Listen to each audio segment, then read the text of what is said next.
of cheese. And you got me eating all these fleas. Light on or off? I'm about to close this window and see how it looks, I think. Let's see.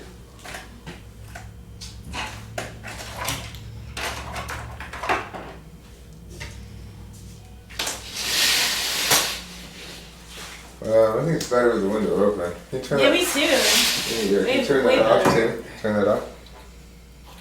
I just got the notification. Yeah, that's better. Wow, good job, YouTube. Way to notify people. Let me bring this over here closer to you. We got the long mic cable for. Oh yeah. There it is. This side? No, yes, this side. The side with the circle on it. God damn it. It's because you've got to turn the wrong way.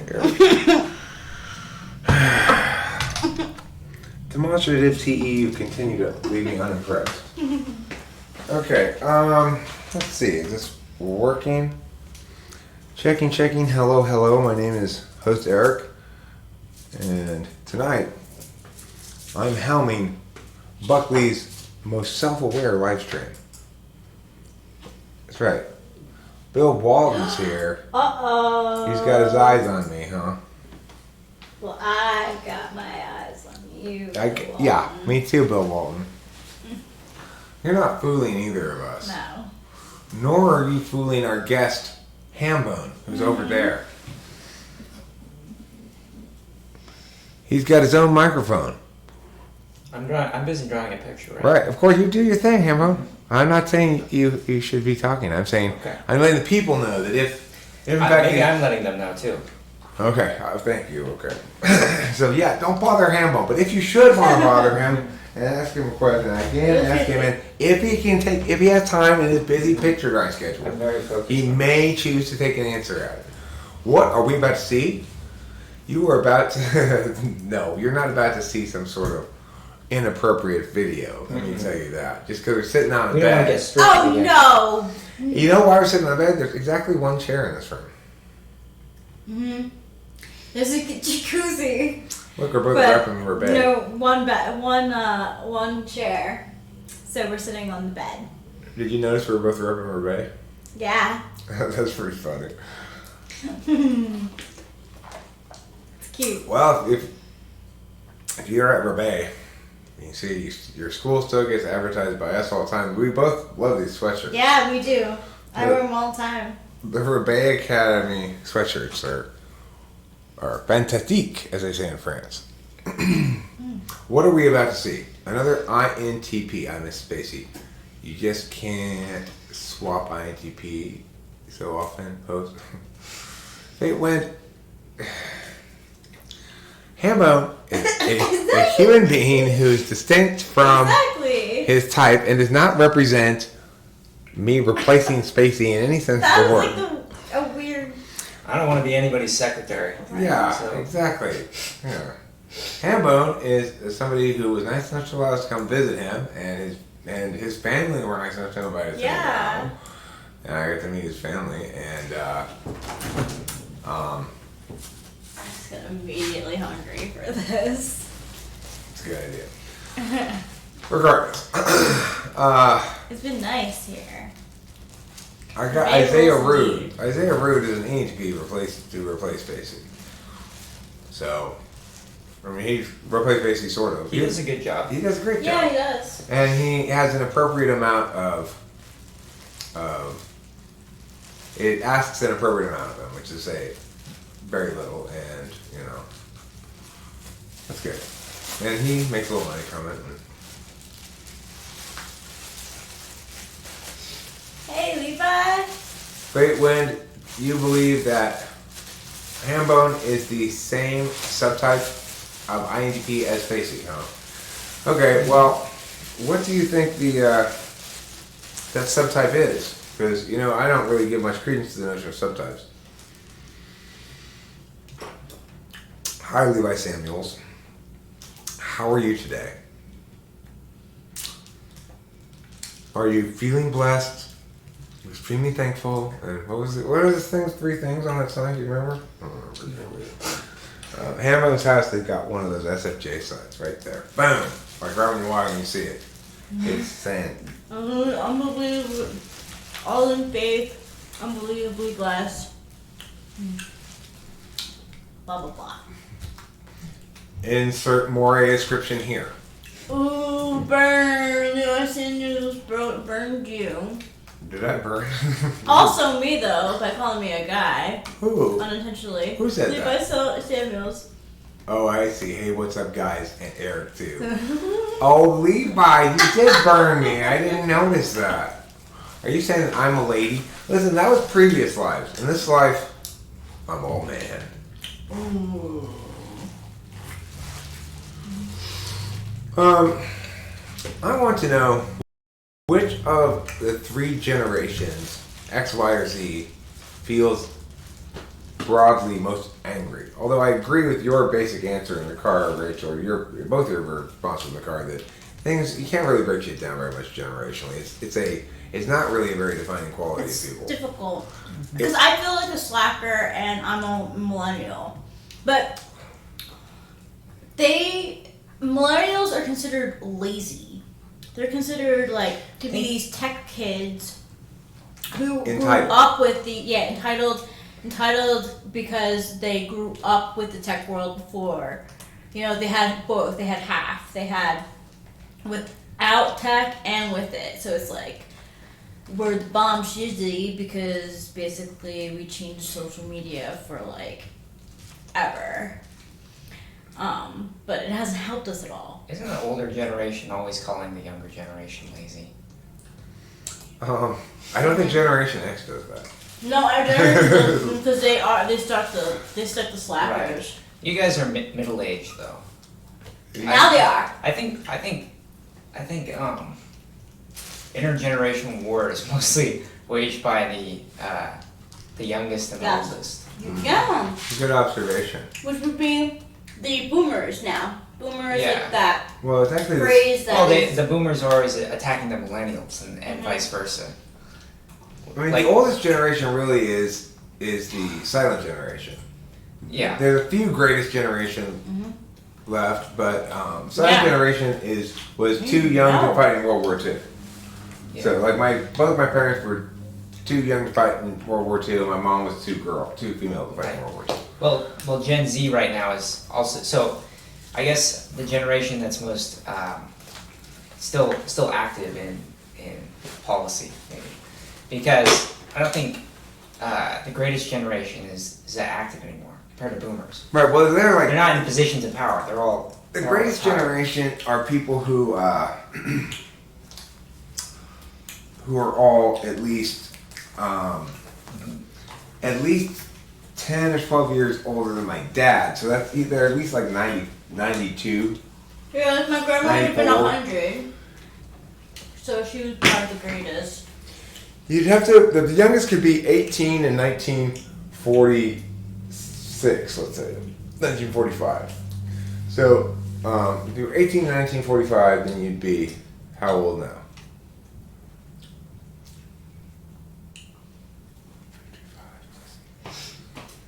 75 plus 18. It's 85. 93. 93. The youngest you could be is 93 to be greatest generation. 93. What's in there? French press. Or something like that. I think Gen X had more influence than they're given credit for. Well, yeah. I mean,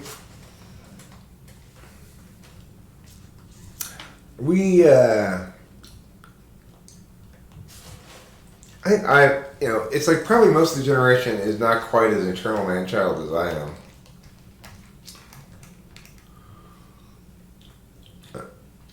Prime Minister of New Zealand is Gen X.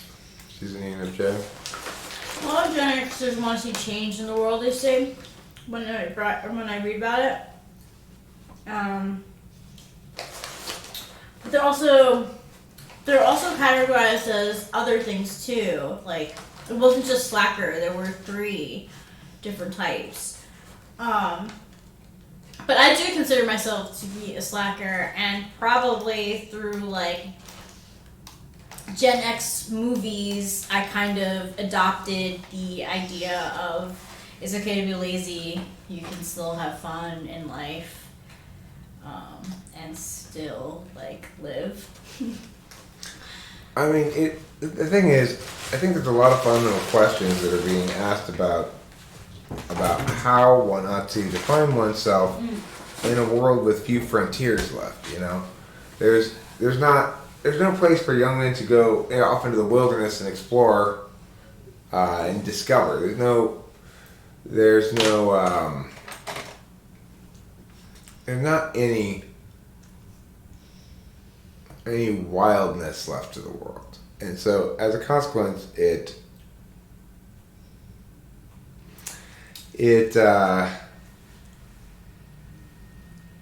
causes people who need more like sensory stuff to often kind of mess up their life at a young age or something. Mm-hmm. You know? Yeah, that's happening a lot. Divorce rates and stuff. You're Gen X, You're Gen X. Yep, I can see that in you. You're very laid back. You let your children. It sounds like you let your children grow up in live a very live natural Zen mentality. way. Would you say? Yeah. I wouldn't say I'm Zen. Would you? I don't self-identify No, not as always such. Zen. You're very not always Zen. Right. I don't necessarily think that. I think I'm pretty live and let live. Yeah, exactly. I wouldn't call myself Zen. Neutral. Exactly. You rode bike mainly in parking lots? What does that mean? I'm not sure what you're referring to. I was more influenced by Gen X. They were more common on early aughts on the internet. Millennials rode their bikes a lot. I rar a lot. Oh, yeah. They say that early millennials have the best taste in music because their parents were boomers and learned like rock and roll, or listened to rock and roll, like classic rock. But they also grew up with grunge and 80s synth, and like they saw it all. Like I've heard all different generations of music, except I would say the silent generation music, like in the 40s, I know the least. I mean, I think it's also relevant as to, individual types and people are more or less enamored of music. It's not always the case that a type feels listening to music a lot is worth their time, and that's the case with INFJs. Usually, if they're auditory, all those, like they're going to consume a lot of the media that they find to be worthwhile. I do. Has Hamlin been with you guys this whole time? Yeah, we had a big busy day today. I'll make a video about it. I was smart about which clips I collected this time, so I don't have too many clips to deal with. I've got a lot of stills I'm gonna throw in there, and I'm just gonna pound it out. It's gonna be like a sort of travelogue video, so I'm gonna just go into it expecting it to do poorly and not really worry about that aspect of it at all. It's just for sort of documenting, archiving my ritual life and handbook as well, I guess. Cool, Jason Blood. 60s music is good. I don't frequently listen to music, but I constantly have a song running through my head. Well, one's habits with music can change as far as listening goes, because I was really in a period where I wasn't listening to a lot of music for a while before Rachel got here, and since I've been listening to a lot more. See ya, Levi. Bye. You need to rest, mister. Sounds good. You have a hot bowl of soup, you plop yourself in front of that TV, you put on a period drama, and you just put that pillow behind you and you just, okay? Levi's a very good rester. Experience your body pleasure. The max. Speaking of, I'm going to take this hoodie off. Okay? and then I'm gonna go into the car and smoke. Would you like to join me? Not right this second. Okay, cool. Do you mind if I go? Of course not. King Crimson. A band I'm not really familiar with, I've heard a lot of people talk about. Eric's a good boyfriend. Thanks, Rachel. You're welcome. Oh, look at that shirt. That's what I wanted to say. Looks like you're wearing my jersey. Mm-hmm. Oh, I like the way you look in my shirt. Thank you. I like wearing your shirts. They fit me well, actually. You're my precious wonder piece. Oh, you're mine. Usually a specific quadra take over a genre of music and another quadra usually complains about. Classic rock is alpha, rap is beta, pop is gamma, and soul is delta. Okay, I like all of those except soul, generally speaking. Mm-hmm. There might be an occasional soul song that's good, but the thing is, it's important to remember that what's actually good Fate Wind is independent of type and people's preference. There are universal goods that are aesthetically are timeless and will stand the test of time. People still listen to it years from now and it'll still be thought it was a good song. And that stuff that's disposable. And that's universal. It's not like the thing you say is silly. Listen to Good Song Never Dies by Saint Motel. But I think you have really good music. Me? Yeah, Thanks. you should that. Yeah, it's one of the nice things about Rachel is she's the first woman I've ever been with who liked what I do and she don't like my music. I do, very much so.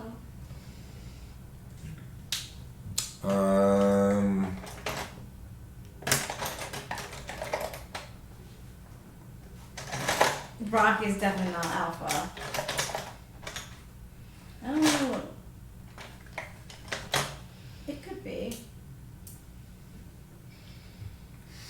I mean, look, you can talk about, when I hear a specific song and the lyrics and the way the song's put together, I can tell you, like, That's pretty big.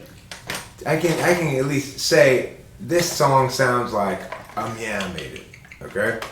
I might be wrong, but I can give you reasons why I'd say the thing sounds like Yeah made it.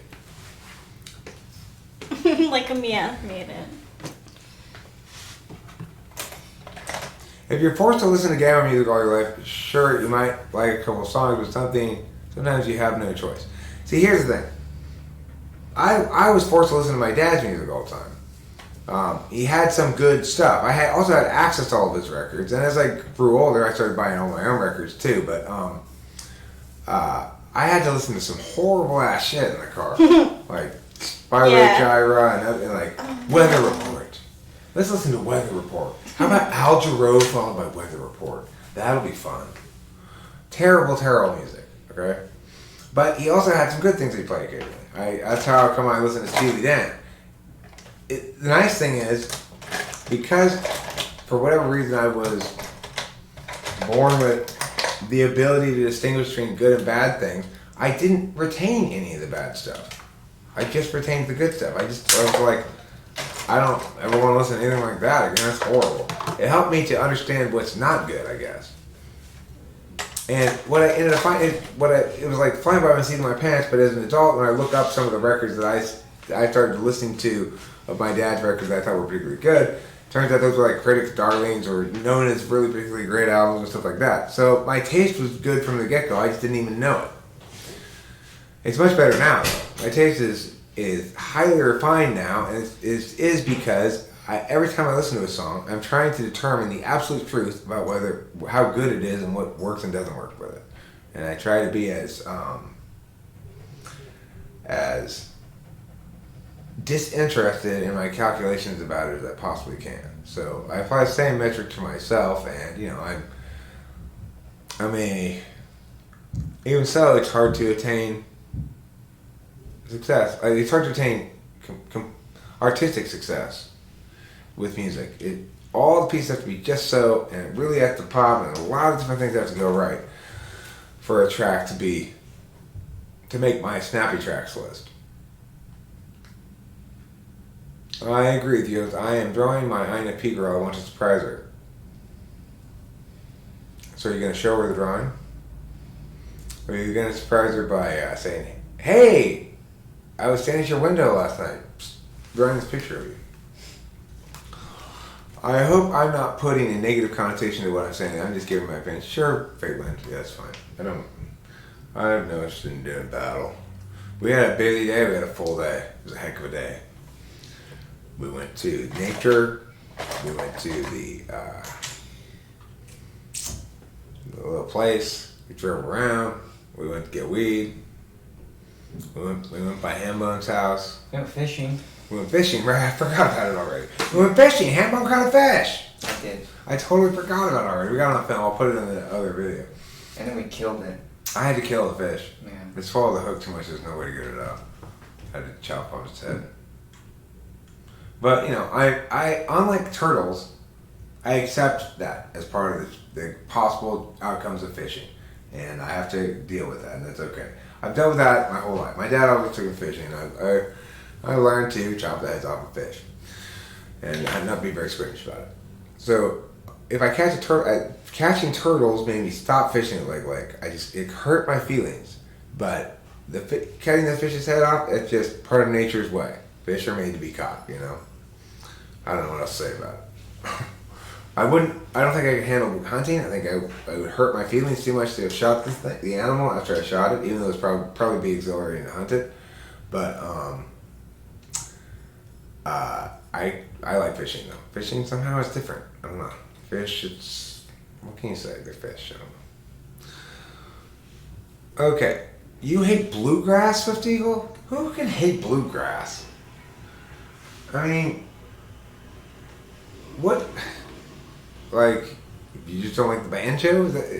Saying you hate bluegrass is basically the same thing as saying I hate the banjo.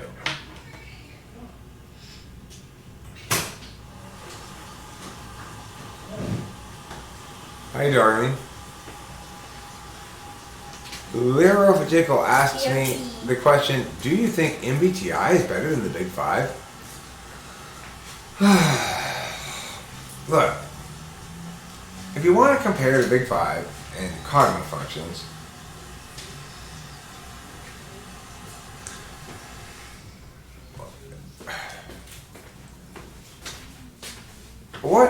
what is this model claiming to do? What does it actually do? And what is something that such a model could do to make it useful or not be useful or whatever? So that's the first question before you can answer a comparison about MBTI and Big Five. You should note that they're different kinds of things. Let's stop calling it MBTI because people will sometimes think you mean actual MBTI when I just mean cognitive functions. So I'm going to try to refrain from doing that again. Cognitive functions are an attempt to, first of all, taxonomy different kinds of paying attention that people are capable of. And to explain, well, I mean, you can represent stretches of behavior, data that's documented in some way, like filming a person in interaction with another person. And you can place instances of those behaviors as likely emerging from attentional methods.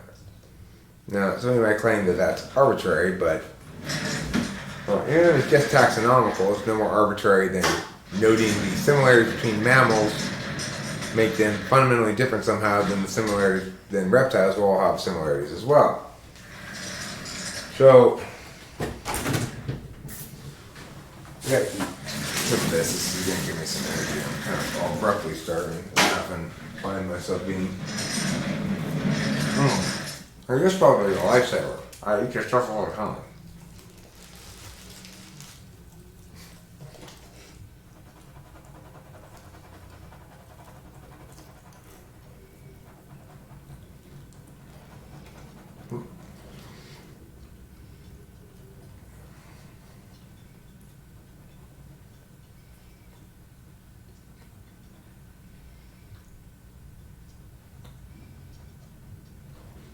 Intellect's not part of the big pot.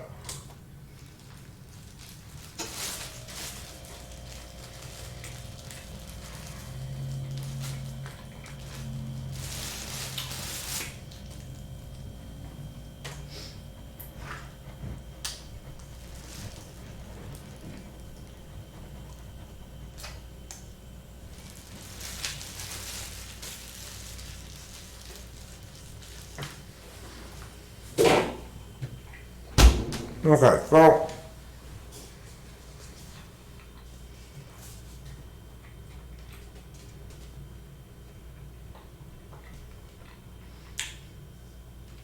yeah, sure. Mm.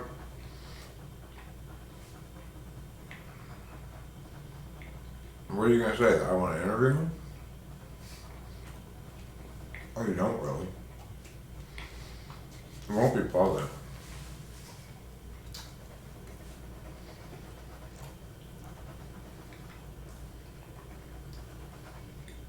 He's not gonna like me at all, I'll tell you that much.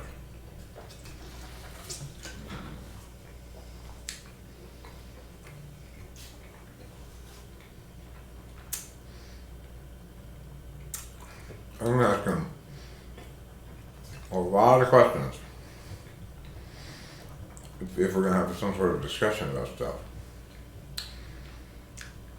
I think he's an INFP.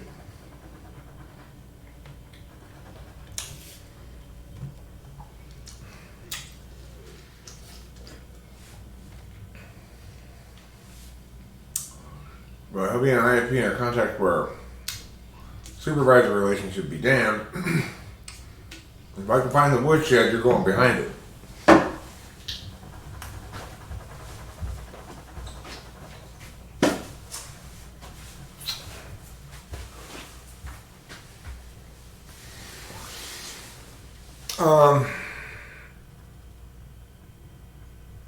Well, there for Jiggle.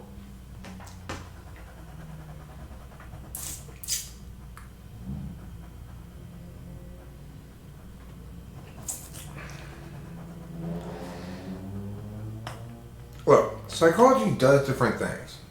And if you ask him whether or not it's been accepted in psychology,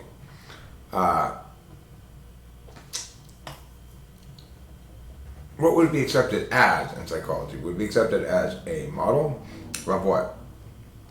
Would it be accepted as some sort of therapeutic thing? Would it be accepted as... It's like... The problem psychology has is this. It's trying to eliminate from its mix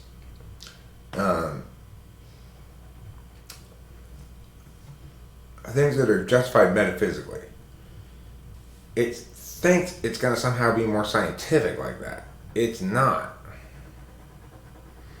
But because psychologists are especially, subject to and fretful about being critiqued on the grounds that it's not a real science, it's not a science. How could it possibly be? Look.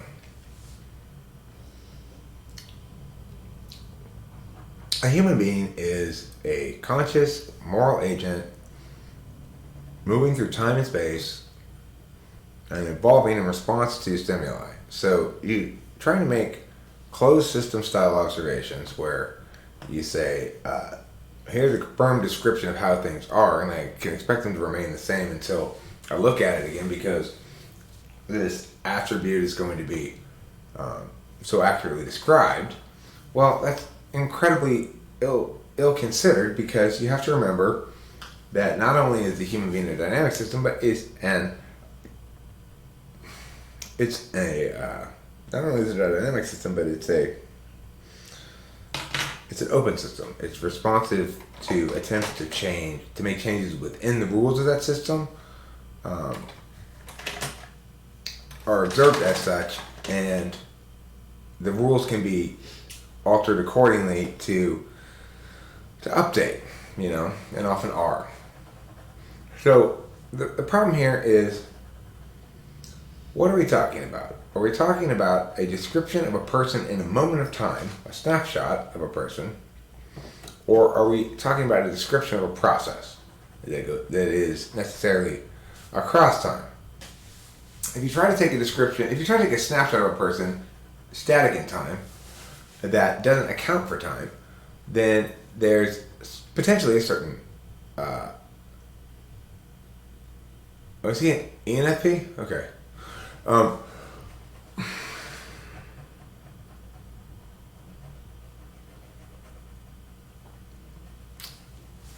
You see what I'm saying? So if I say I am tall, I'm 6'4", that's a description of me that can be described not as a process. I don't have to say my current stage of development, I'm 6'4", because we see adulthood as from that point forward you're the same, and up until adulthood is growing up, right? So when I describe myself, my height, I can meaningfully describe it in a way that is genuinely objective data. That is, other third parties can access the data, presumably come up and measure it themselves if they want. Now, some descriptions of people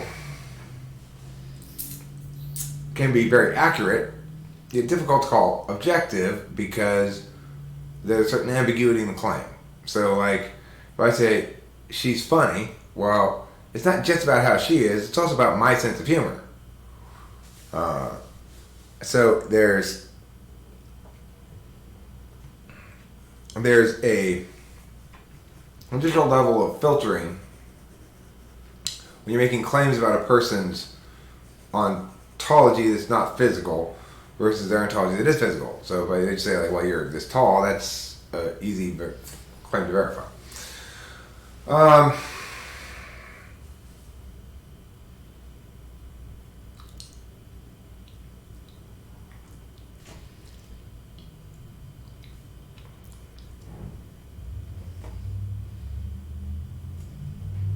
Well, again, you have to decide, first of all, Larry Jekyll, the first thing you have to decide is why do you, what do you want it to do? What are you expecting it to do? What do you think a good model in general would do? Forgetting to know any of the specifics here, what are you saying that this thing here is modeling about people, and why would you prefer that model or not prefer that model in this context? If you're not doing that kind of meta work, then you're not going to be able to get that later question right.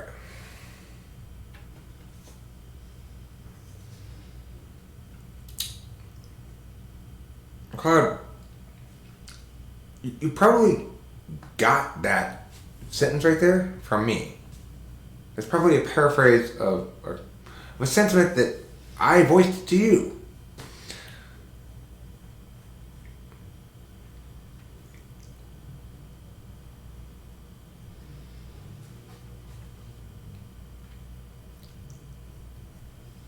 Right. Here's the thing, Jason, but I like the fumble around induction approach just fine. Problem is, I don't trust his typing of people. He doesn't know how to type people, so he needs that component. He doesn't even seem to think it's important. He needs a secondary typing thing to source again, or to, what do you want to say? To use as a baseline.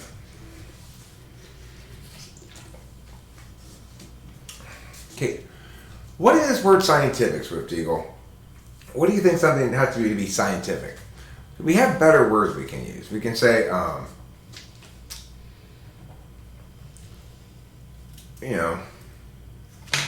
if something's deductively rigorous, then we know that it withstands TI scrutiny across the board. If something's magical thinking, then we know it appeals to NI and thus has a limited capacity to validate on TI. If we say something is a personal boundary of some kind, then we're talking about FI, right? You don't see cognitive processes and personalities being set in stone. I can see a predisposition towards behavior that can be altered. Well, the whole idea of personality theory and personality at all, and this is why we have to begin where we're supposed to begin. And people come in with questions, but they've begun at the wrong spot. And so their question is being asked from a place of guaranteed misunderstanding. We begin at the right spot. What do we define personality is? Let's look at any individual person. Why is it that every time you come here, I'm more or less the same? Sometimes I'm in a funny mood, sometimes in a serious mood, but it's always Eric. And my personality is distinct from other people's and consistent with myself time and time again.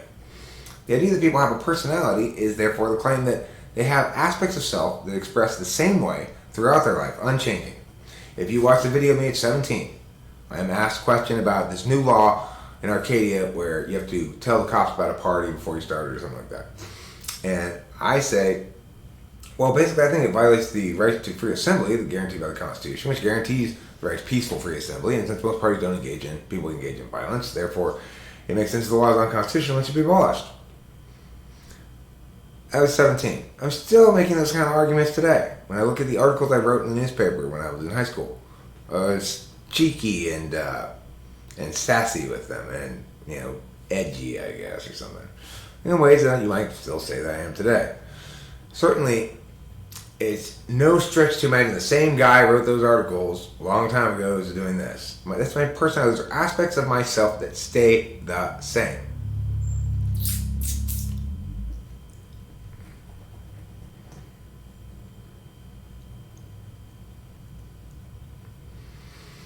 Okay, but look.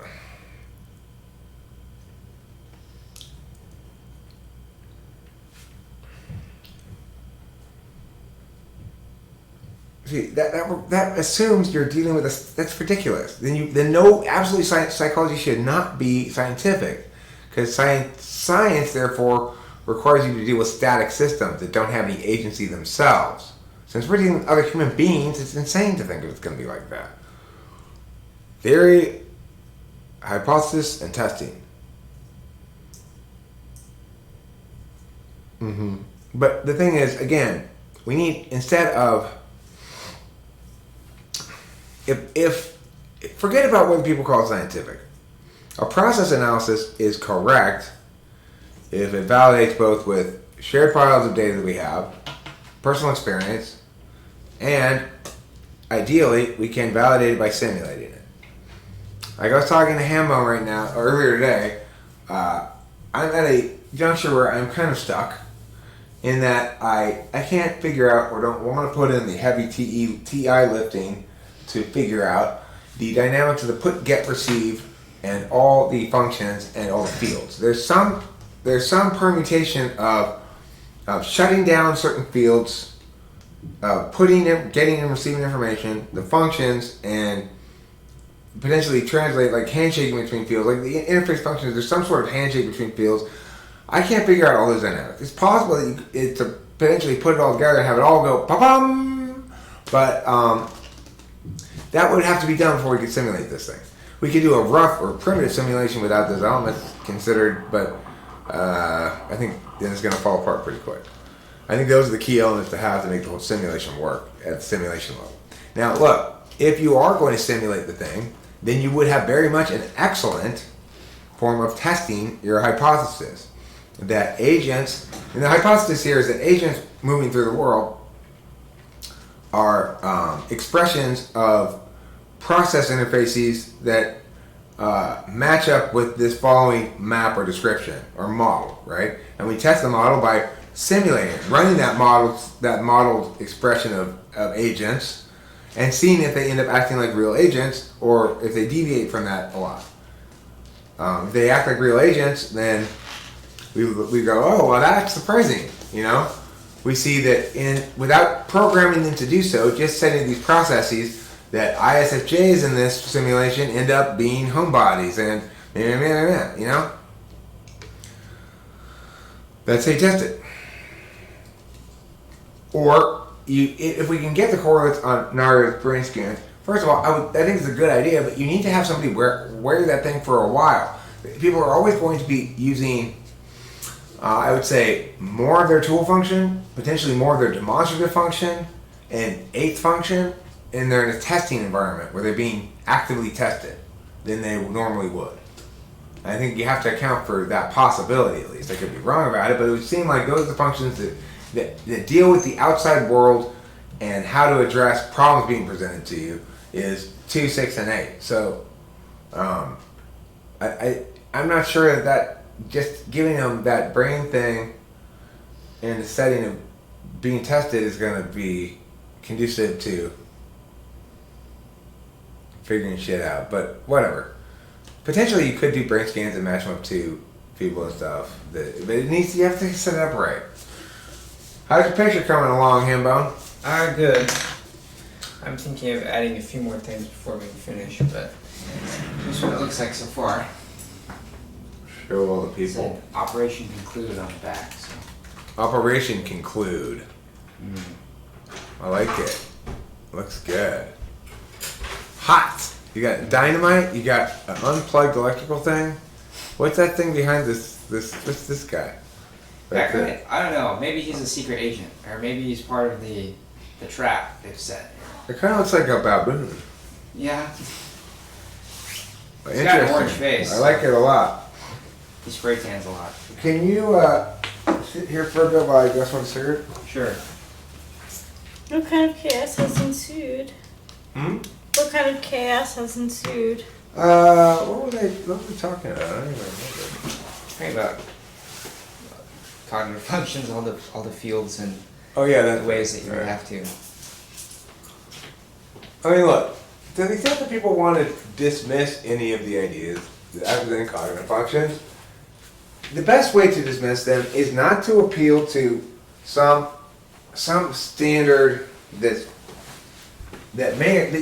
no real reason to think that we ought to prefer something that applies that quote unquote scientific method according with any sort of as a religious dogma than to just be like, in other words, if I'm wrong, you should have the counter arguments.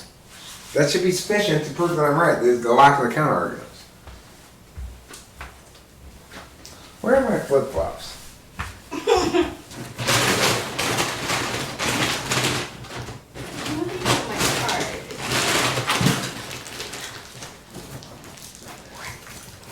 Oh, fuck it, I'll put my flips on. Oh, difficult shoes to put on. Those were my Doc Martens. Alright.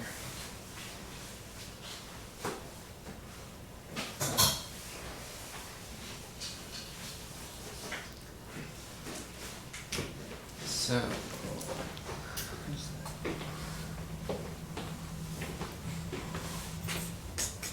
I'm gonna open up the window a little bit. Can you even open anymore? Yeah, it opens. I'll come help you if you need it. You'll do it? I said I'll help you if you need me to. Thanks, yes I do. Okay. Fate Wind. You should elaborate on that. I'm interested to hear what you think. Why am I the same subtype? Why would I be the same subtype?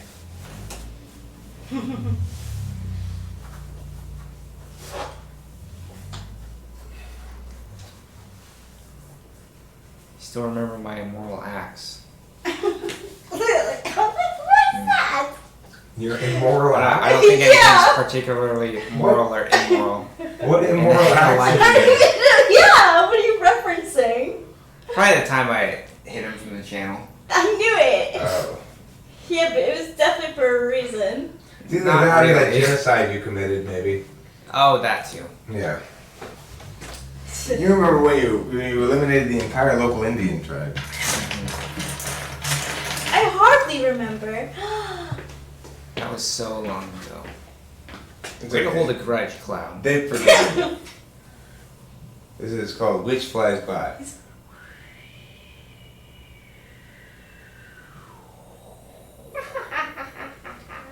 Alright, cigarette time.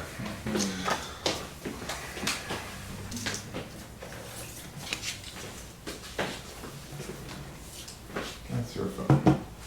This time.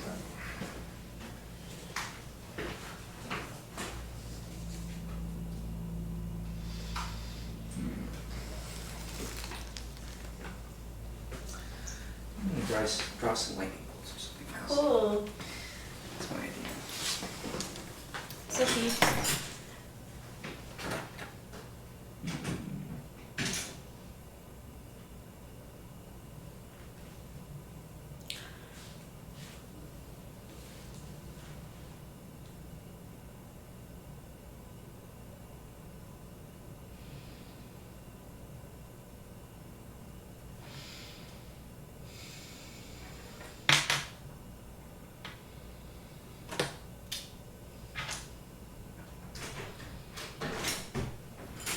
I need the keys. Rachel, do you have them? They are on the counter right there. Not down. on the counter of the sink to the right. No. What? Not the hotel key, the car keys.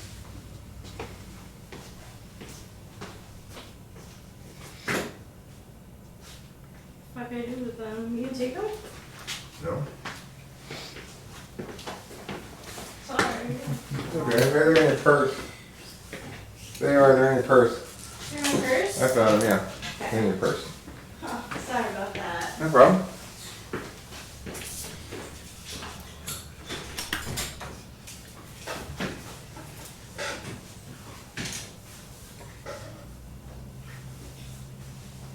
Everyone's getting a really good sense of like intuitiveness right now. Mm-hmm. Oh my god, that was embarrassing. I banged the door on the side of the speaker at the drive-in. Was that just yesterday? Oh yeah, yesterday. Oh yeah. We pulled out So specifically funny. so that wouldn't happen. Really? So big, yeah. Of course, He it's knew gonna happen anyway though. he already knew I was gonna do that. So ENTP women are crazy different from ENFP though, yes. They are. ENTP women are definitely crazy, maybe something related to unaccountability. Maybe.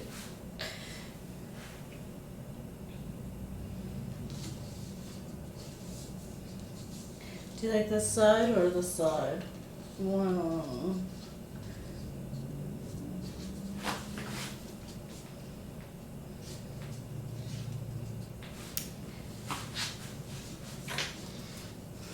ENTP women are rare, but I did meet one, and she was definitely not she was similar into like subjects, but very different from ENFP. I couldn't I knew that she was an ENTP when I couldn't go for her like feelings advice, like, oh, my mom's making me feel this way, and she'd be like, sorry, like we couldn't talk it out. Cool. Yo, it's got a ghost in it too. Oh my god, it's the one that stole my ring. Yes. Yes. Thank you so much, Hannibone. I feel so much solvency. Okay, good. Guys, I feel like you you see? can reach a conclusion. Yes. Operation concluded. You gotta That see. card is. This is what Hamilton's card is. Operation conclude. The light bulb right there. That's good. Alright. This is not how an INFJ behaves. Sorry. How do they behave? Mm-hmm. Hey! It's Kyra, the curious one.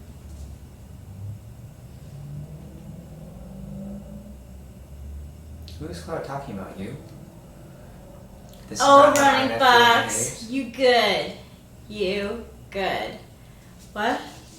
Is Cloud talking about you when he says this is not Yeah. how INFJ behaves? Yeah, how do you... Thinks What do you're you an think about... ENFJ? Yeah. I don't think you're an ENFJ. Yeah! You're. I mean, just compare you and my dad. Right. And memory type related Yeah. stuff, and you can see That was the clearest thing. Yeah. Yeah. that you're not antipolar. No. No. But. He's so joyful. Mm-hmm. Isn't it a great picture? It really is. And it solves it. So, the Fox Creek was actually haunted, and I put my turquoise ring down with this one while we stayed there. And I didn't know the place was haunted, but it had a haunted feeling to it. And I lost my turquoise ring there, and I got it in Berkeley. So it was like sentimental. So I'm on this hunt for a new ring. Rachel is 4th slot S-E, yes, I is.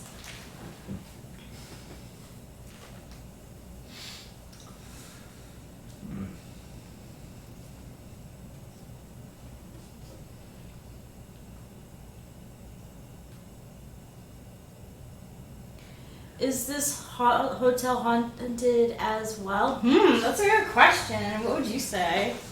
Not from what I've seen.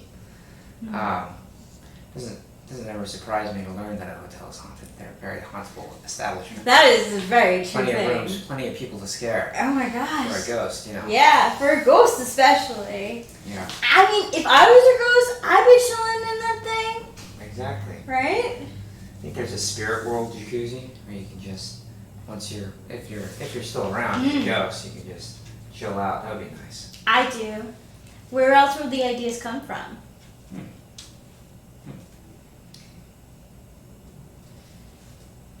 When I watched the stream, in the old hotel, it just looked haunted. Hard to describe why that was though. I know, I get you. I was like, this looks like it could be, but I didn't want it to be, so I didn't pay attention to that stuff. But according to the sign, it is. James, your ESTP, I am happy for you. I kind of skipped around in that stream, but there were quite a few pictures hanging on the walls of deceased people, right? Maybe that was inviting their spirits. Yeah, I know. Well, it was a house. People lived in it.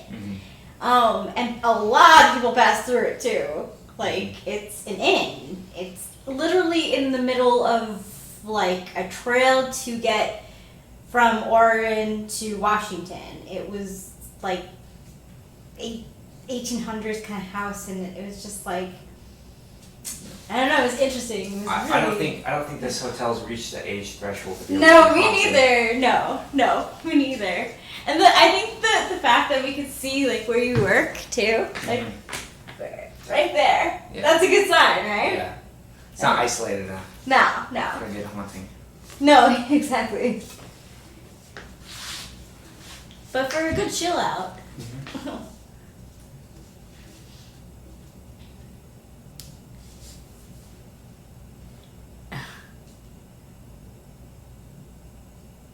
As I pull her again.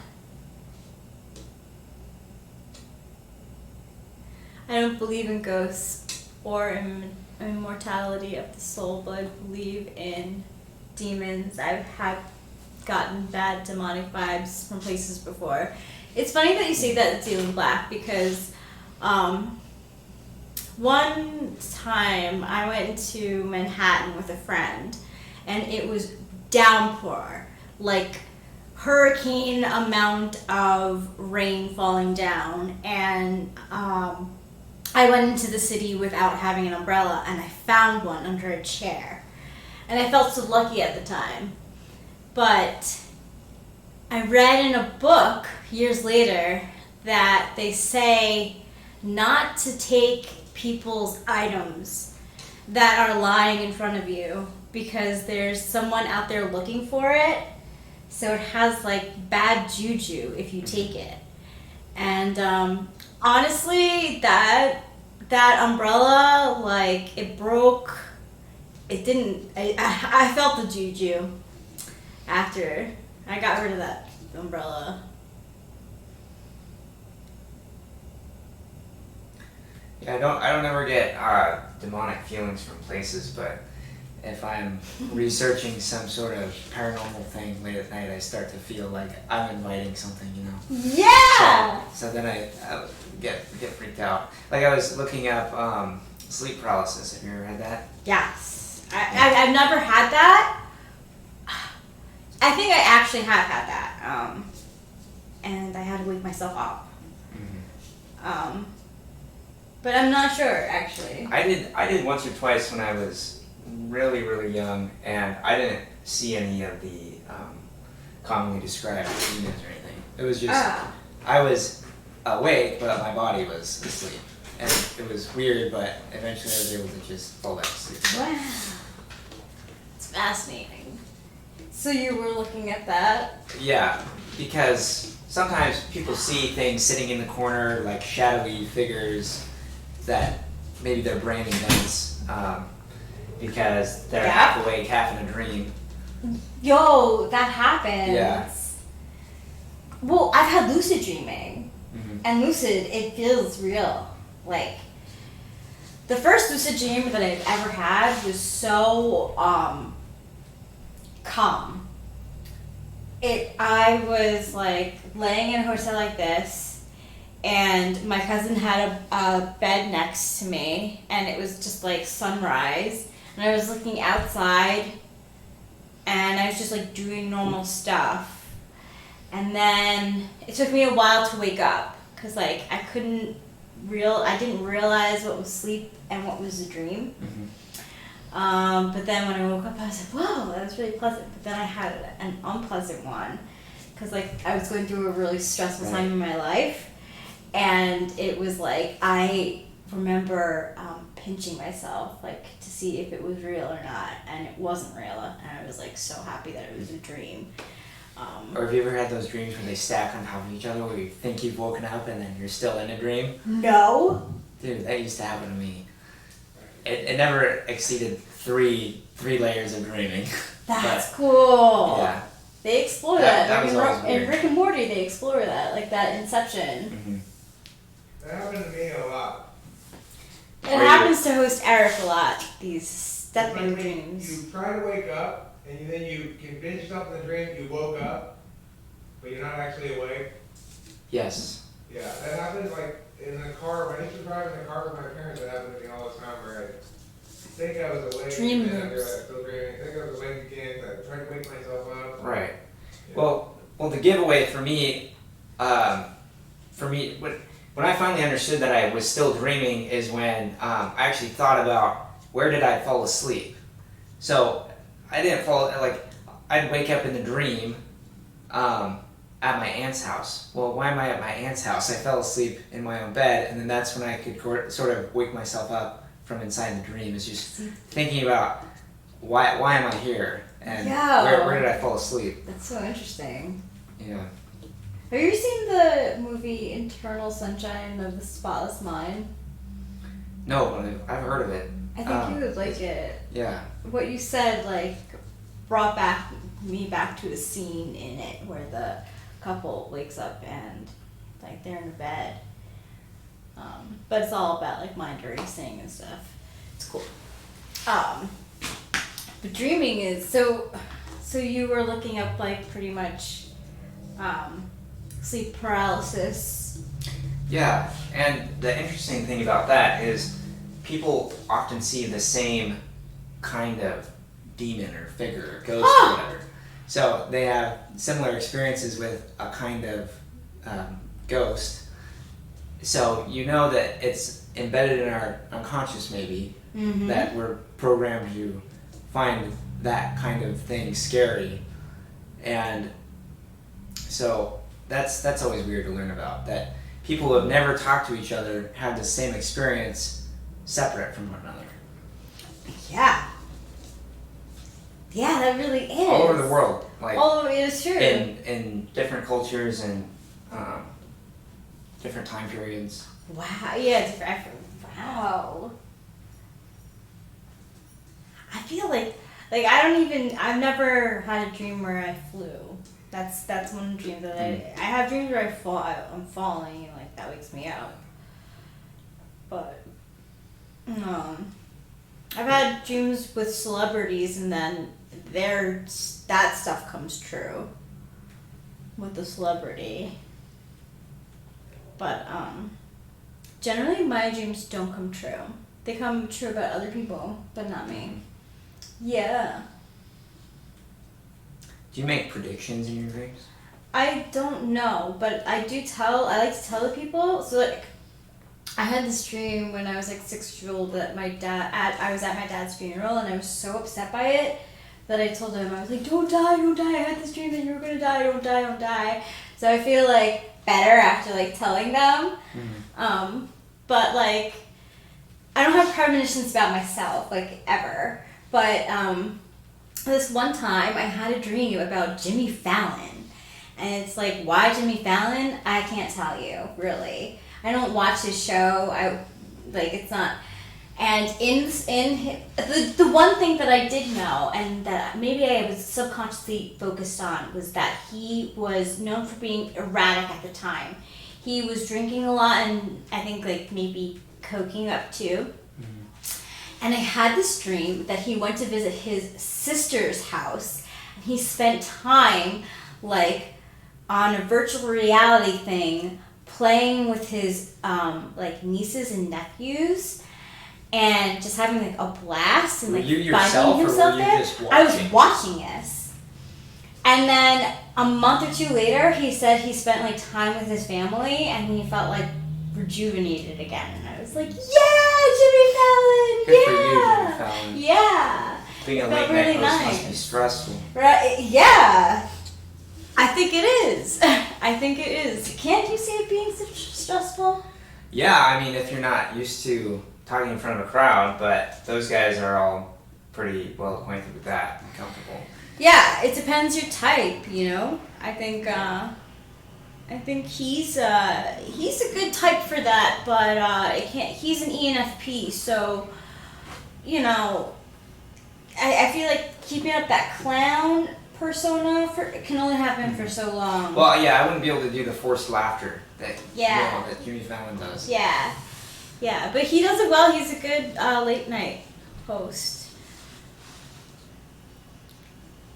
Indigo consciousness, huh? That's why I can't stand. That's why you can't stand my chaos, says Cloud. David White says, one time I dreamed that I was a lesbian fighting my girlfriend at a bar.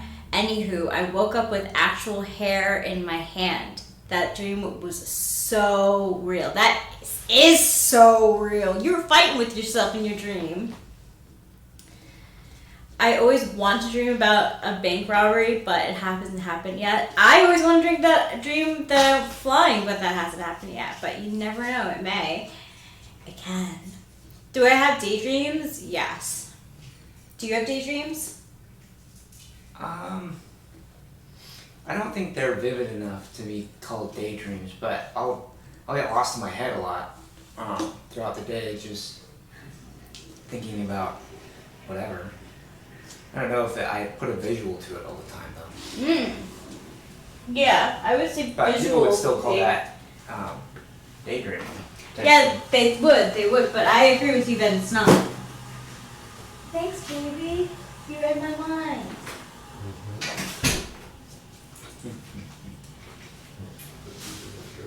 I have to put on my flip-flops because I can't be putting those things on. No. So, David White. They've gone under the bed at all? Did you have a patch of missing hair? Whose hair do you think it was? Do you think it was your hair?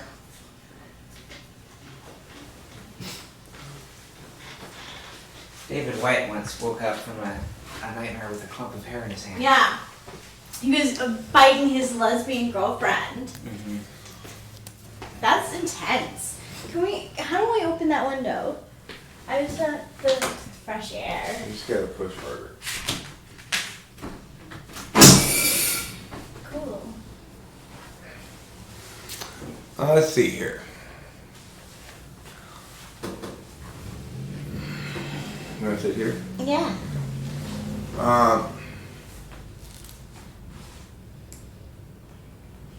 Who is this here?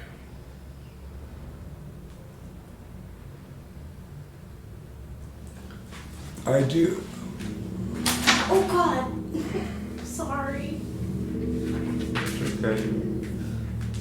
So the battery, yeah. I have dreams of places that are a mix of different timelines across history. Seems like you're stuck in purgatory. I have a lot of random dreams.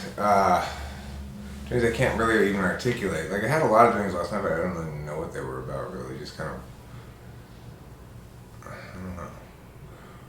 Are SI concepts? Are you saying I'm SI poor? Who, me? Cloud? No, I don't think you're SI poor. What should I recognize about how things work?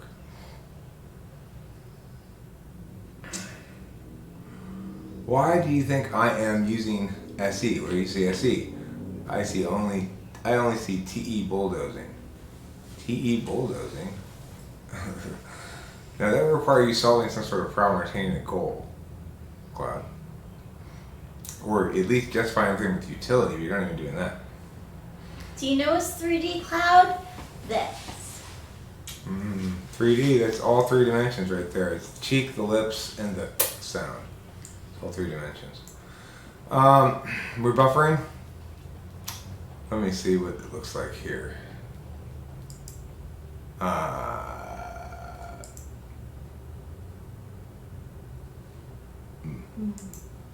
Okay.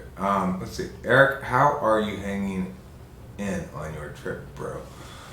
Pretty well. I've gotten really good sleep the last 2 nights, actually. And even though I've been a lot of driving, it's been surprisingly easy doing it because Rachel and I travel really well together. And this has been very pleasant. I mean, visiting with him has been very nice. Yeah, it really has been. The waterfalls were so fun. What's the difference between ENTP explanations and INTP explanations? Well, I mean, I thought what was telling was when we talked about the yesterday decision to stay awake and whether or not you scold yourself about it.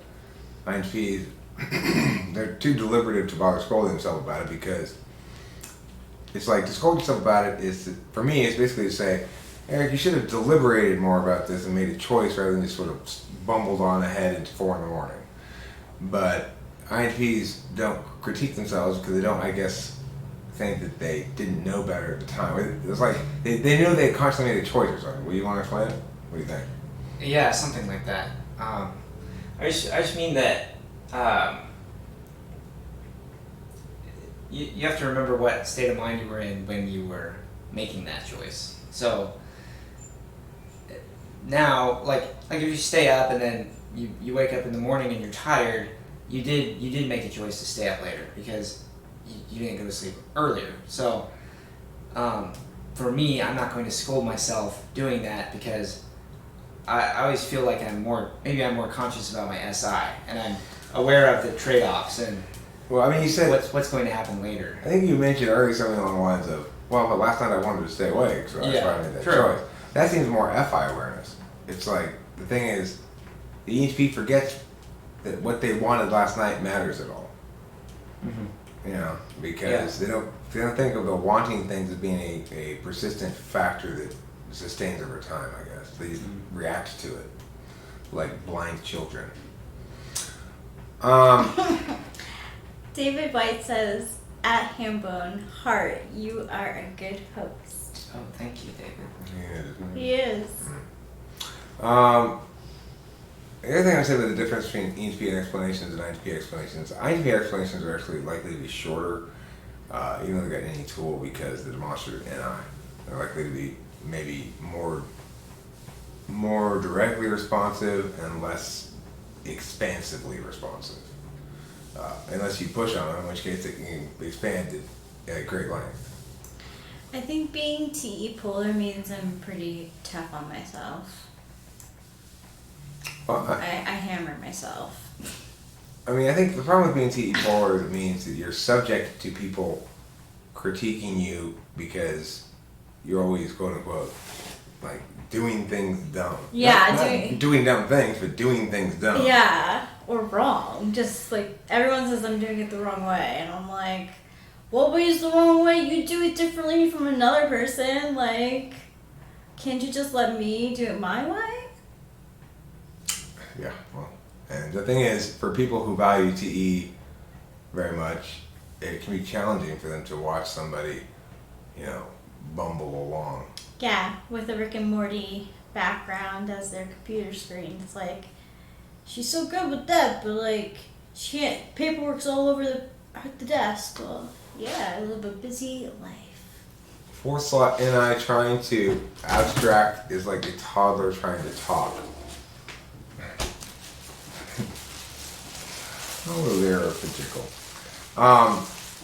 It's not true for ESTPs as much as it is for ESFPs because There are two components to that abstraction. There's the TI component and there's the NE component. The ESTPs have the TI component. They're typically not likely to generate a lot of abstractions, but they're likely to engage abstractions and draw conclusions about them.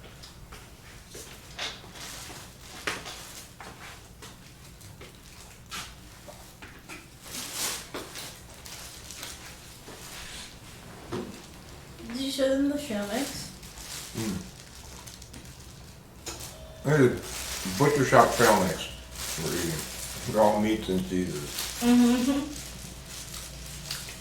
Okay. Don't you think you know about INTP's critical TI? No, I don't. Because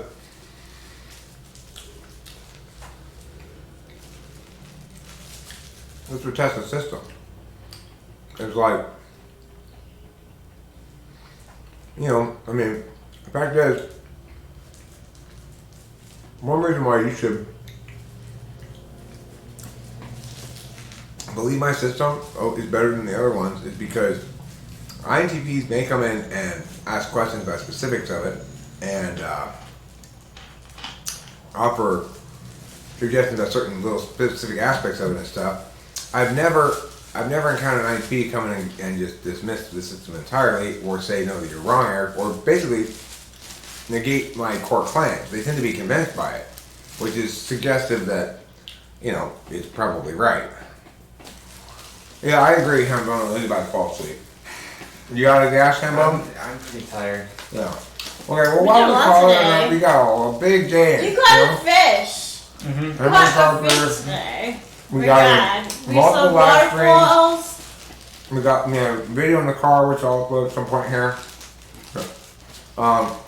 And we visited his butcher shop. Yeah. It's amazing. I'm gonna go sleep tonight. We visited his parents and mom made us some jam. Yeah. I mean, Oh my gosh. A++, Grady Bear. That's what I have to say about Hambone here. Ditto. All It right. was fun today. Well, we'll talk to you all later. And don't talk about my mouth. I know, I'm sorry, but a man's got to eat. Otherwise, I get fussy. So, thanks for being here, everybody. And thank you, Hambone, for being our representative here in Buckley, Yeah. pride of the state of Washington. Thanks, Sambone.